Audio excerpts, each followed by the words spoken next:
From Al McCarter. What can I say? Being was everywhere. I didn't see it. I passed right by on my way elsewhere. I was sure I was separate from the world out there. And sure I created all these thoughts, and sure I chose whatever I did. Then one day, sitting in my living room, I noticed something. A seemingly small thing, just there was no me here. No one watching my experience. All that was here was this experience. Out loud, laughable. How could it be that simple? And so everything changed. I found no me separate from the world to choose what I do. No me to author my thoughts. I saw this is it. I am this experience. There's no one here to run the show. Biology and conditioning handle it all. Thoughts occur, behavior happens, preferences are expressed. A separate me pulling the strings is an illusion. Being surrounds us, few see it. I notice hollyhocks are present. I greet them. I find crows and ferns lounging in being, and I say hello. I look, I see things as they are. Just this, right here, right now. Sometimes I'm sad to see so much folly. There are times I dip an oar in when I see I might help. Being is always here, whenever I am present. Occasionally, love just appears, unexpected, quiet, transient. The enormity of being. What can I say?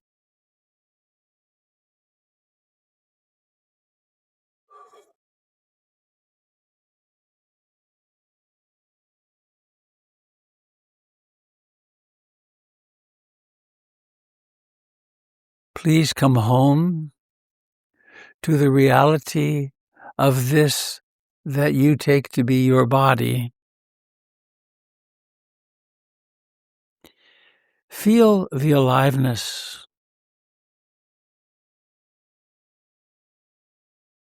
Notice where your feet touch the floor, or your buttocks. Please receive and know the life in your hands.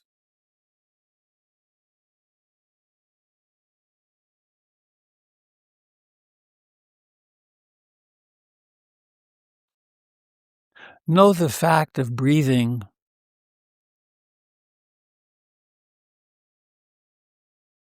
Breathing in happens, and breathing out happens.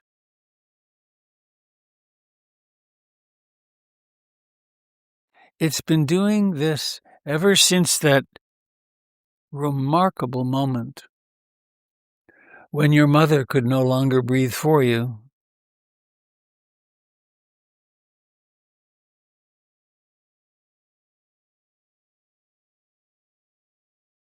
It's quite a potent moment. Everyone in the room breathes a great sigh of relief. The lungs expand and unfold, and the baby cries, which, of course, it's supposed to do. It's part of getting things going. You did that. And you've been breathing, unless you've been on a heart-lung machine, you've been breathing in an unbroken chain since that time.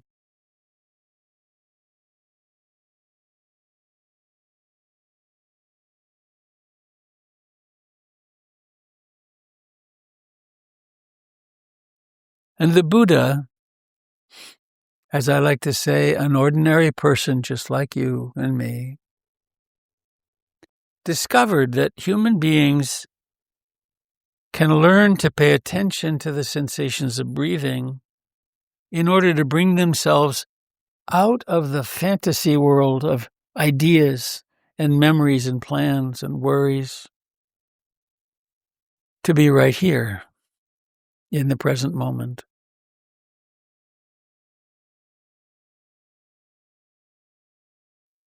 And the instructions include be present at the first beginnings of a breath, before the breath actually starts. Be present all through the rising, the expanding of the chest and abdomen,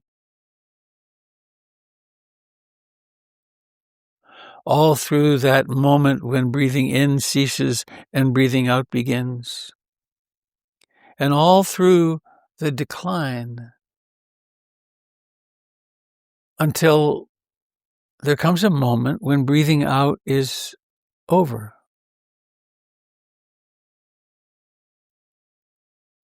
And then, especially as one gets more relaxed, there's a gap where there isn't breathing in or breathing out, but there can still be presence and awareness. And then there is the birth of another breath. And in fact, of course, the word another is really inaccurate, because another presumes that there was a breath before, and that breath before is a memory. It cannot be experienced. It's over.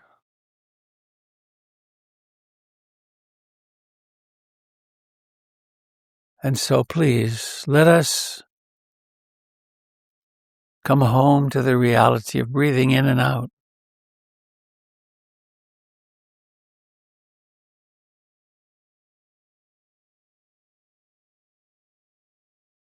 And there is, of course, another phenomenon called the wandering mind. Oh.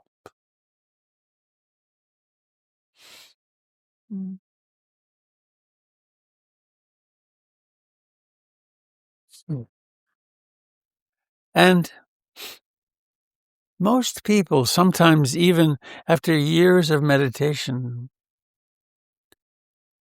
still have an unfortunate habit in which they make an enemy of the wandering mind, as though they should stop it, as though they should get concentrated enough to stop it. And while concentration does happen sometimes, in order to awaken, there's no need to stop the mind, stop the thinking,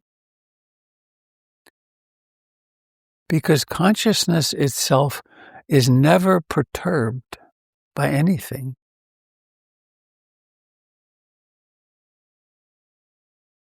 It is in consciousness that everything occurs. We can still make good use of the intention to come home to breathing, to, quote, interrupt the wandering mind, but not as a war. We have enough war. Not as a struggle. The entirety of the waking journey arises through love, through acceptance.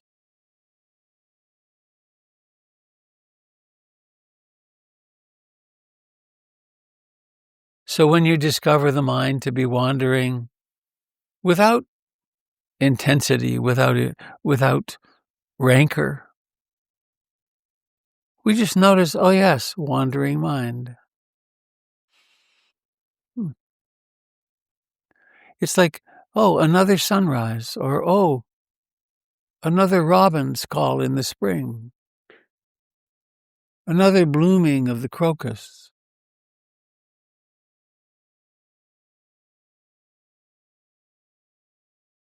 And then we, with profound delicacy, pick up the next breath.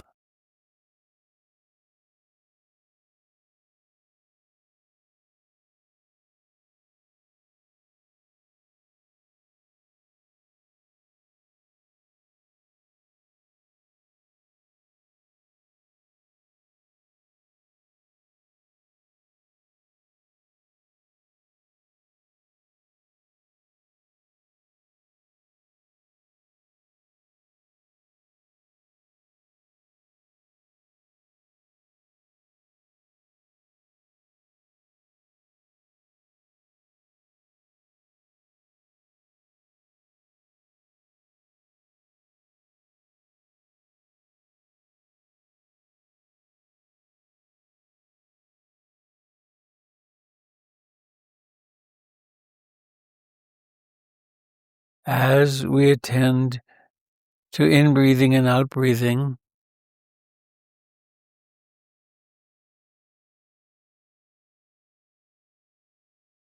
we can notice that some breaths are short and some are long. Some are choppy.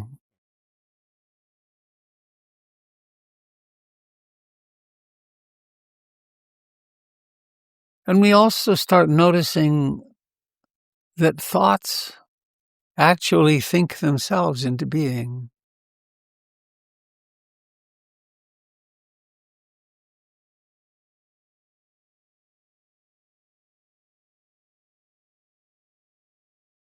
And in the extraordinarily elegant teachings of the Buddha, we begin to notice that each breath, each thought is impermanent.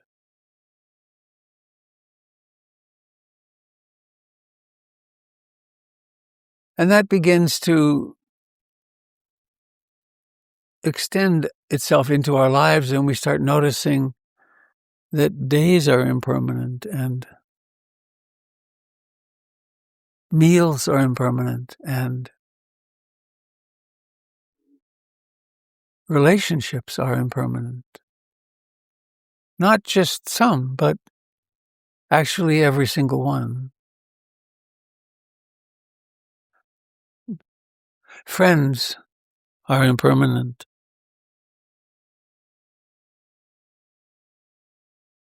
Nation states are impermanent. And at first this can seem very frightening.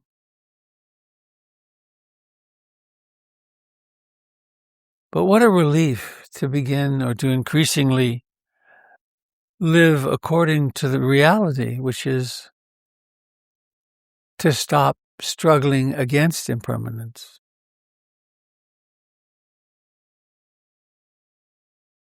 Of course, this means there's grief, but there's grief anyway.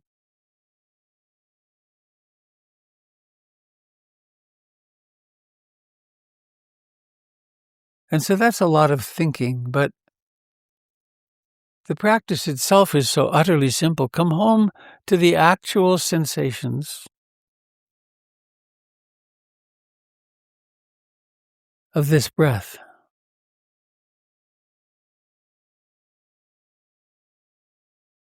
Of these hands.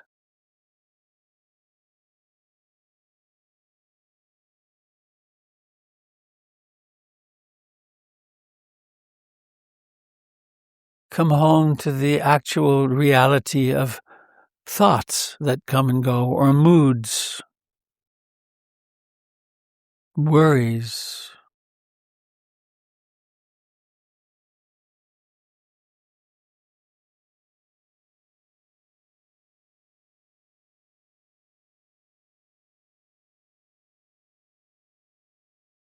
And I'm going to tell you a story.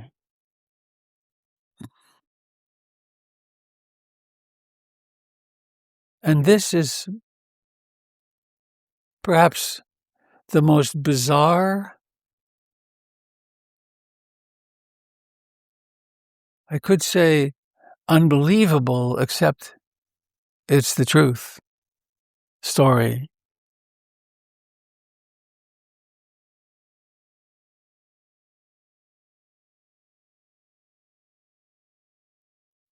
There was a time, before time, when there was nothing.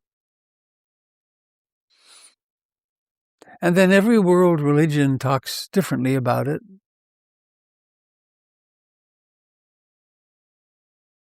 The Christians talk about God creating the world, 7 days, 7 nights.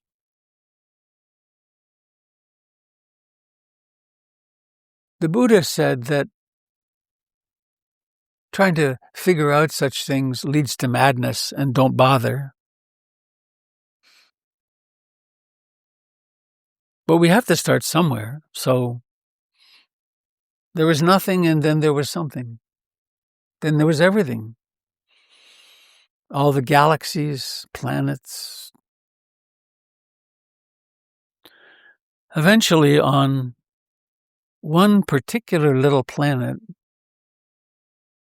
which is exactly the right distance from its sun, that water is liquid.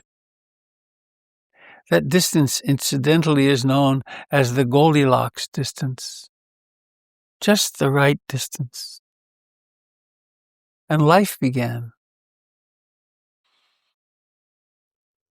And life experimented and got complex. Very complex. It crawled out of the oceans.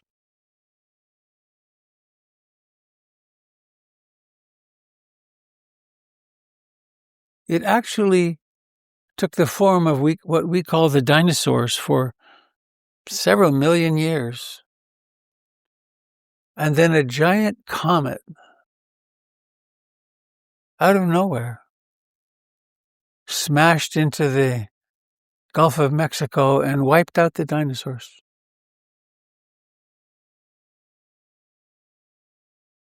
And then other life forms formed, among them the mammals. And this is where for us it gets very interesting, because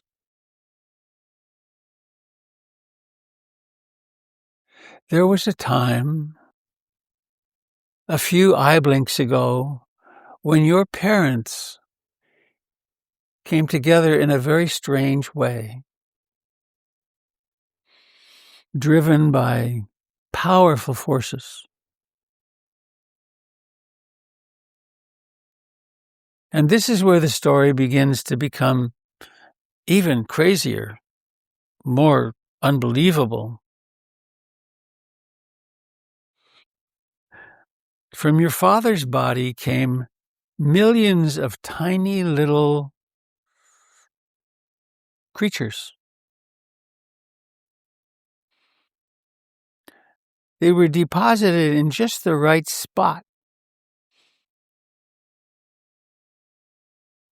And they had a sense, they had a whiff of something crucial they had to do. And way up in the fallopian tubes, there was an egg, giant by comparison.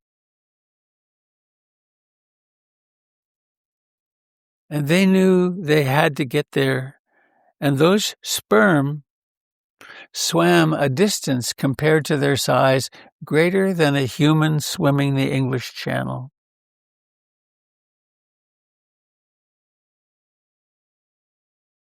I mean, this is a weird story, isn't it? And then a few of them congregated around this giant egg and struggled to get in. And then a little hole opened, and one of them usually went in. And then it gets even crazier. Cell division started, mitosis. And then this egg somehow got itself implanted on the side of a uterus, and it grew there for 9 months. And then, still staying in the realm of the bizarre, and then was, quote, born. A baby was born, struggled to get out, shocked.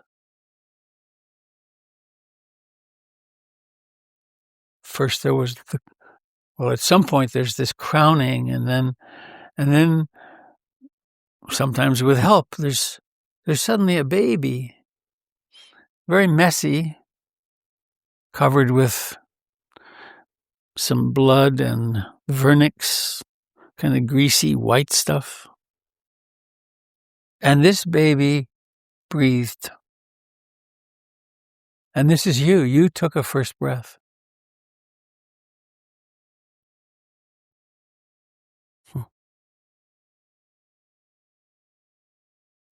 And we'll come back to this later in the day, but we might as well just begin here and say, imagine that you are present at your birth. And it's your grown-up, wise, skillful hands that catch this little baby. Catch is the wrong word. That caress, that gather, and we can imagine that you take this beautiful newborn who has open eyes. They're 1,000,000 miles deep when you look into them. Your eyes. And you take this baby and hold him or her against your bare chest. And someone wraps you in a warm blanket. Maybe the baby continues crying, or maybe she becomes very quiet and you feel her breathing. And if there are words, which there sometimes are not, what are the words? What do you say to this little baby yourself? What are the first words this baby hears?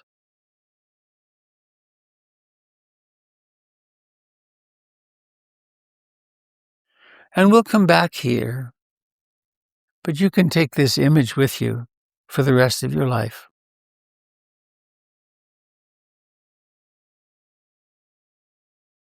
A few of the words that likely get spoken or felt are, I love you. I'm so glad you made it through this to breathing. And now going on with the greater story, the bigger story. This baby is now subject to somebody training. She, he, you is given a name,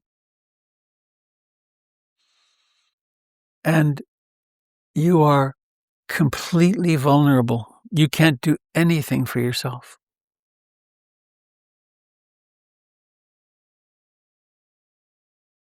And there are some traditional roles. There's hopefully a mother, but certainly there are caregivers.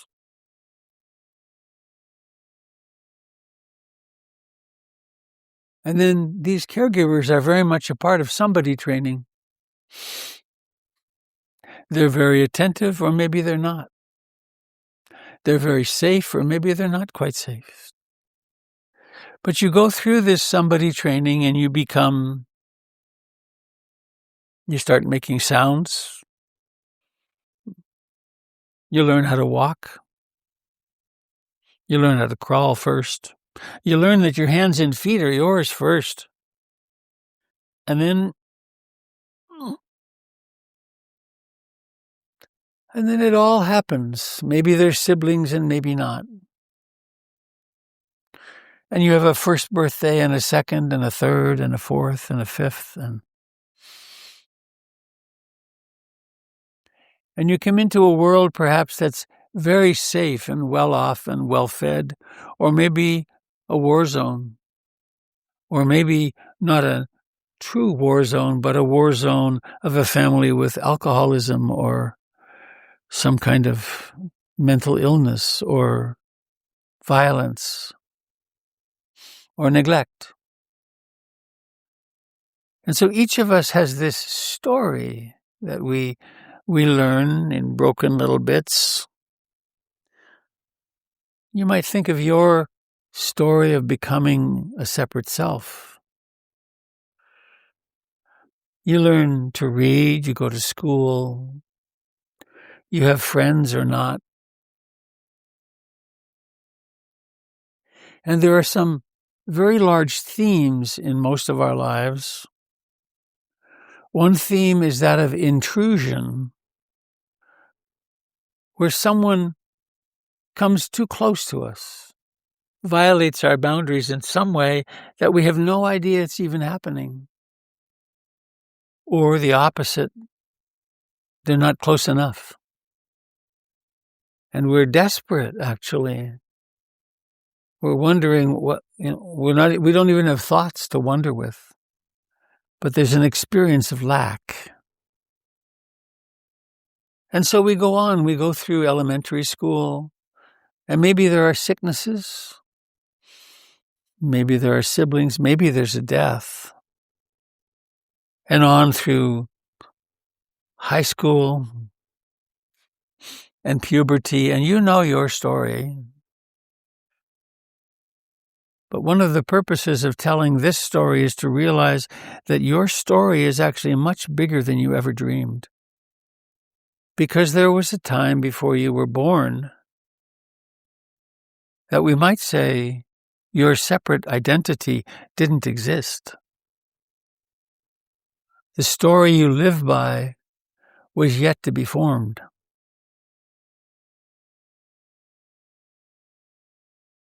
And you become a teenager and you have puberty and all the strange things that happen there. And then maybe you have a first love relationship or sexual desire, or who knows what happens in your family. And then you go on from there and you wind up leaving home, maybe going to college, maybe going somewhere else. Maybe it's smooth, maybe it's very difficult. And we each have variations on a theme of the story. We come to our 20s and 30s and careers and non-careers and children and non-children, and maybe our nation goes through great paroxysms of some strange belief or violence or war or who knows what.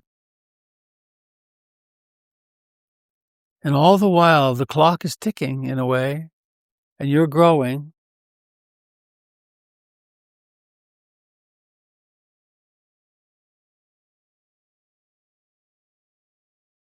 The Buddha taught a very useful daily recollection, which goes like this. I am of the nature to age. I've not gone beyond aging. I am of the nature to sicken. I've not gone beyond sickness. I am of the nature to die. I have not gone beyond dying. All that is mine, beloved and pleasing, will become otherwise, will become separated from me. I am the owner of my intentional actions, my karma, heir to my karma, born of my karma, abide supported by my karma. Whatever karma I shall do, of this shall I be the heir. And perhaps we get married, perhaps we don't. Perhaps there's babies, perhaps there's a divorce. Perhaps there's a death. You can fit your own life into this story as you pass through your 30s and 40s and 50s. Somewhere in there you notice, sort of out of the corner of your eye, that you're aging. And maybe there's serious illness. Maybe there's incredible success. Maybe there's repeated difficulties in relationships and separations. Maybe there's addiction. But whatever the case, time goes by and you get older and older and older and older until maybe along the way, at some point you don't expect it, or you expect it the least. Suddenly you disappear. Or maybe you live to a ripe old age and you have an opportunity to practice Dharma. And you notice the great transition coming. And then you disappear. Where do you go? Well, we have lots of stories about that.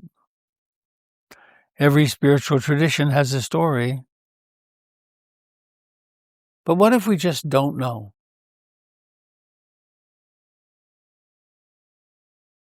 What's the perspective that puts on life? How free can you let that be? let yourself be.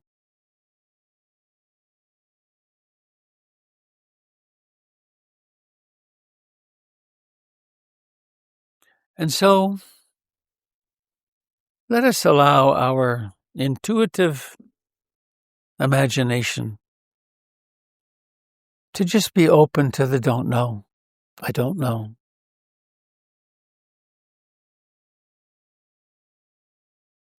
And perhaps looking back over our lifetimes, we might realize that we can hold things more lightly. Everything's out of control. Happily ever after doesn't exist, unless perhaps it's through complete freedom of attachment.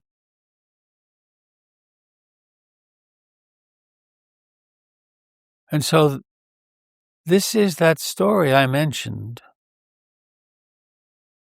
coming to incarnation, to birth, to going through somebody training extensively to become someone who believes in their emotions, in their plans, in their sense of offense, in their sense of success and failure.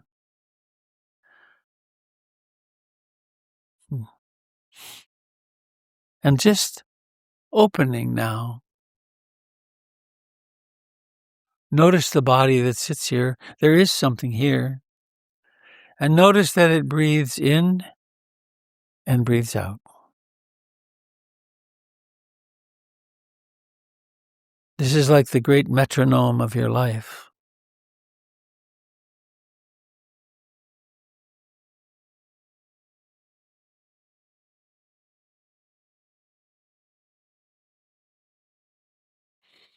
And we might,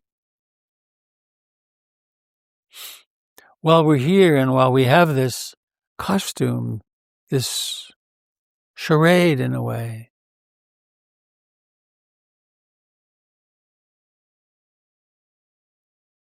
what if we imagined that we had the wisdom of the Buddha or Kuan Yin?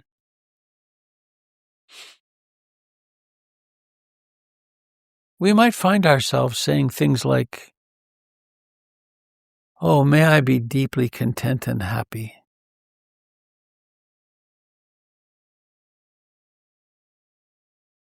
May I live beyond fear and doubt.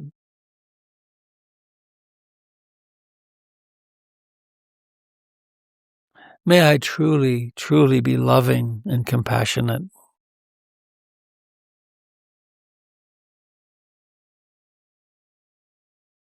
In the words of Rumi, the great Sufi saint of the 12th century, inside the great mystery that is, we never really own anything. So what is this strange competition we feel then before we go one at a time through the same gate?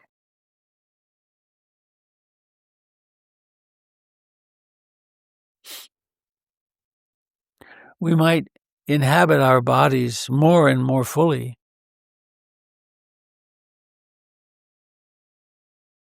knowing that it's quite safe.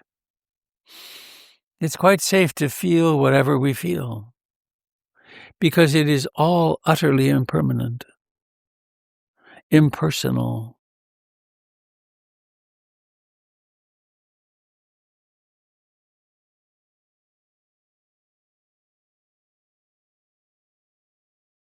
And one last thing.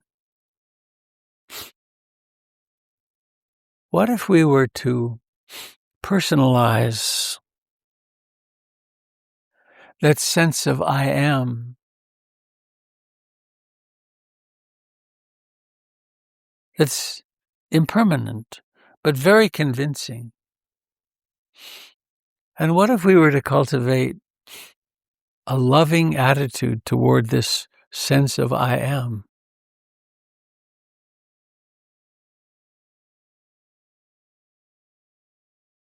I am.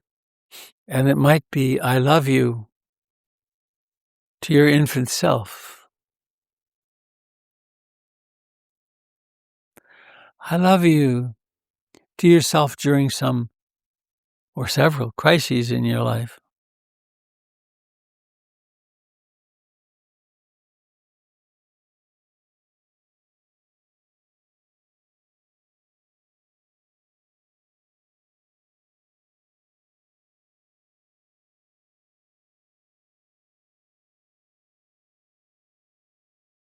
I love you.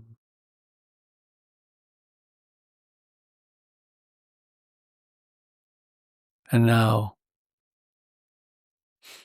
please let us acknowledge that we sit here in a small circle with other beings who, for the most part, take themselves very seriously.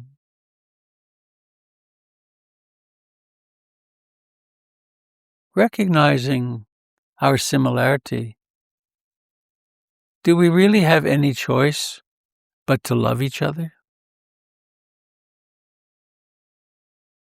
And so we could imagine, in any number of ways, we could imagine a golden or white light, or just the wish, going from each of our hearts to every other heart here in the room.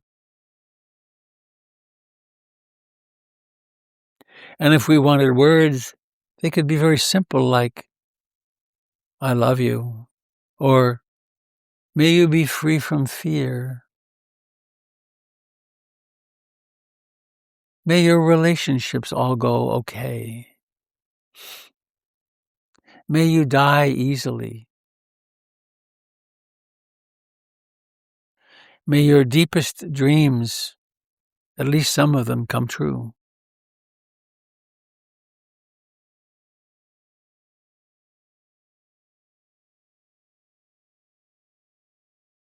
Coming home to the beauty of the breathing of your own body. A mammal, temporary. And see how it is to love this body, this transient, vulnerable, fragile body. Not just when it's successful, but also when it's sick, when it's struggling.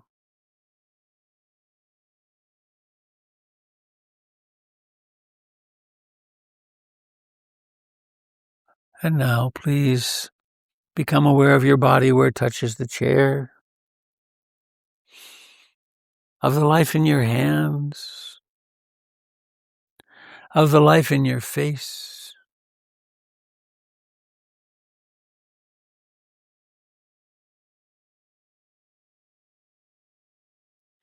of the life in your cheeks and your eyes. And then noticing the intention to open the eyes.